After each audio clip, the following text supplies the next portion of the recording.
Bienvenue sur Flash Auto. Aujourd'hui au sommaire, Isuzu D-Max passe à l'électrique. Isuzu électrifie son D-Max, un pick-up zéro émission, c'est pour bientôt. La Chine freine sur l'électrique. Les ventes de voitures électriques baissent en Chine. Tournant ou simple pause? Stellantis pique le designer de Renault. Coup dur pour Renault, leur designer part chez Stellantis. Nouveau style en vue? Skoda Elroq City 50 prix canon. Nouvelle Elroq City 50, 150 chevaux, 300 km d'autonomie à prix choc. Trop beau pour être vrai? Faut-il vendre son diesel? Diesel trop vieille, école ou bon plan à garder, on fait les comptes. 200 DS à Paris, 70 ans de la DS, 200 modèles défileront à Paris en octobre, légende française en force. Fiat Punto vs Clio GT, petite bombe oubliée, Clio GT ou Punto Multi-Air, duel des travailleuses sportives. PT Cruiser Cab, le plaisir coupable, voiture inavouable de la semaine, le PT Cruiser Cabrio, et pourtant on l'aime un peu. Star X Trek collab coloré, Smart plus Trek et un SUV électrique version Tour de France de la couleur et du concept outdoor à gogo. Restez à l'antenne, c'est tout de suite sur Flash Auto.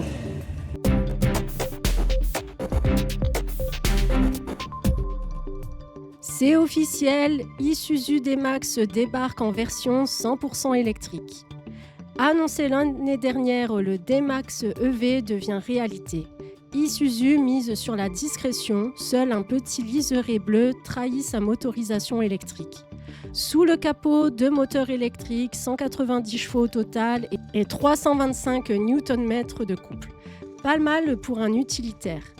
Côté batterie, on trouve un pack LG de 66,9 kWh, résultat jusqu'à 263 km d'autonomie, mais pas plus. Et la recharge, 11 kW en AC, 50 kW en DC. Ce ne sera pas un foudre de guerre à la borne.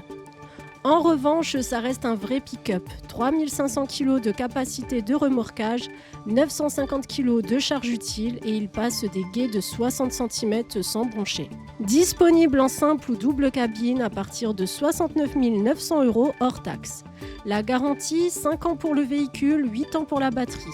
Alors, un bon compromis entre utilitaire costaud et électrification ou un pari risqué?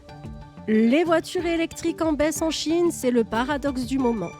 Alors que la Chine reste le plus gros marché mondial pour les véhicules électriques, les modèles 100% électriques marquent le pas en 2025. Sur le premier semestre, les véhicules à énergie nouvelle, hybrides, rechargeables plus 100% électriques représentent plus de 50% des ventes. Mais les 100% électriques ont perdu du terrain par rapport à la fin 2024. Pourquoi? Parce que les Chinois se tournent de plus en plus vers les hybrides rechargeables, comme le Lynk & Co 08 ou le tout nouveau Smart 5.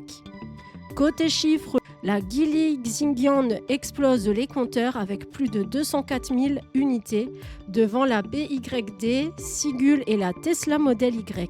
Et dans le top 10, on retrouve encore des thermiques comme la VW Lavida ou la Nissan Sylphy. Oui, les moteurs essence tiennent encore la route. Les électriques en pause, les hybrides qui montent, la Chine entre dans une nouvelle phase. Et chez nous, est-ce qu'on suit le même chemin? Coup de théâtre dans le design auto, Gilles Vidal quitte Renault pour retourner chez Stellantis. Oui, le designer à l'origine du style des nouveaux Renault Rafale, Scenic E-Tech ou encore R5 électrique retourne dans le groupe Stellantis. Ancien patron du design chez Peugeot, Gilles Vidal dirigera désormais le design de toutes les marques européennes de Stellantis. Fiat, Lancia, Alfa Romeo, DS, Citroën et bien sûr Peugeot. Il succède à Jean-Pierre Plouet, l'homme qui gérait le design PSA puis Stellantis depuis 2009. Cette décision intervient quelques semaines après le départ de Luca de Mao, ex-CEO de Renault, gros remaniement donc chez le Losange. La patte Vidal reconnaissable chez Renault va-t-elle maintenant transformer le look des futurs Maserati ou Alfa et relancer DS en panne d'identité? Prise de poste le 1er octobre, Renault de son côté n'a toujours pas annoncé de remplaçant. Skoda Elroq City 50, il faudrait être fou pour dépenser plus. Spoiler, pas forcément. Pour 33 300 €, vous avez un SUV électrique de 170 chevaux, 360 km d'autonomie annoncée et une vraie habitabilité. Oui, ça commence bien.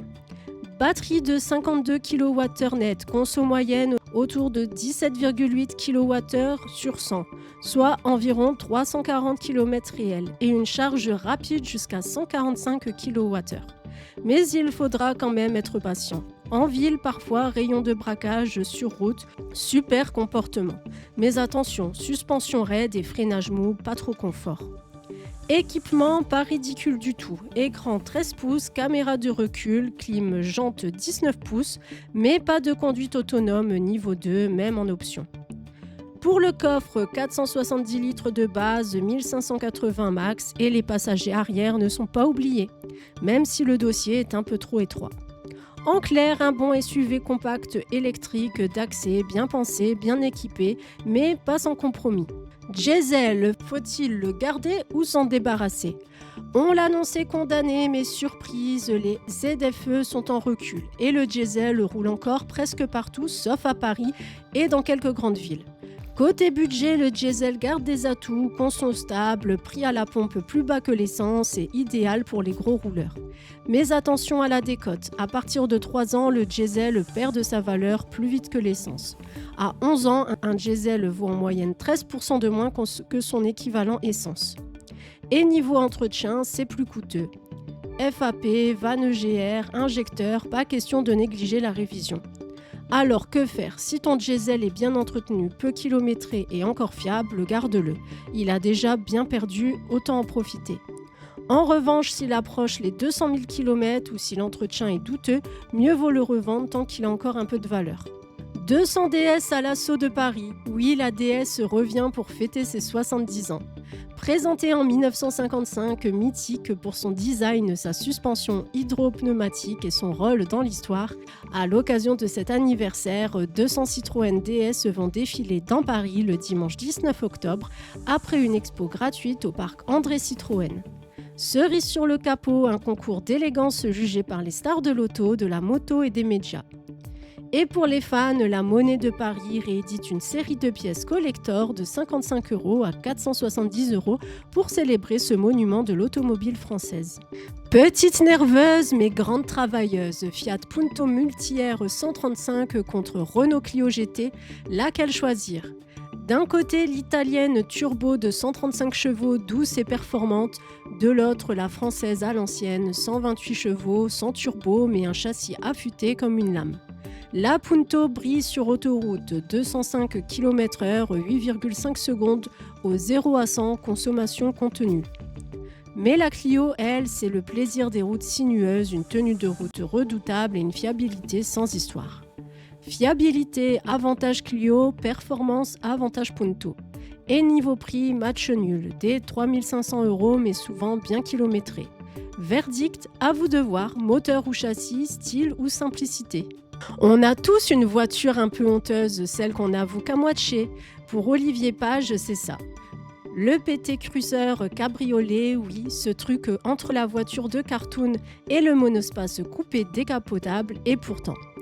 Né d'un amour assumé pour les séries comme Starsky, L'homme qui tombe à pic et surtout pour les bagnoles américaines aux formes folles, ce PT Cruiser Cabrio, c'était un ovni.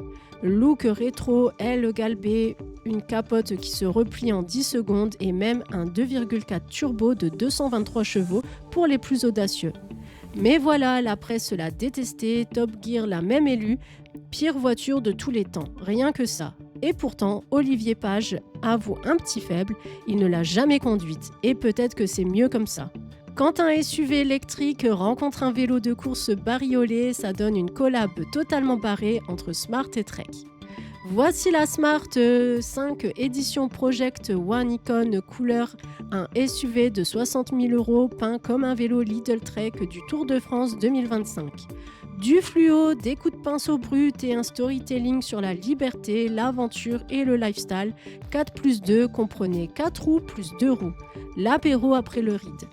Sous la peinture, rien ne change. SUV 100% électrique, version Brabus, qui arrache, charge rapide, mais un châssis parfois dépassé par son moteur. Cette voiture n'est qu'un délire graphique, c'est le fer de lance d'un concept global, Smart et Trek, lançant des events vélo SUV apéro dans le monde entier. C'est la fin de Flash Auto. Merci de nous avoir écoutés et à très vite pour un nouveau point sur l'actualité.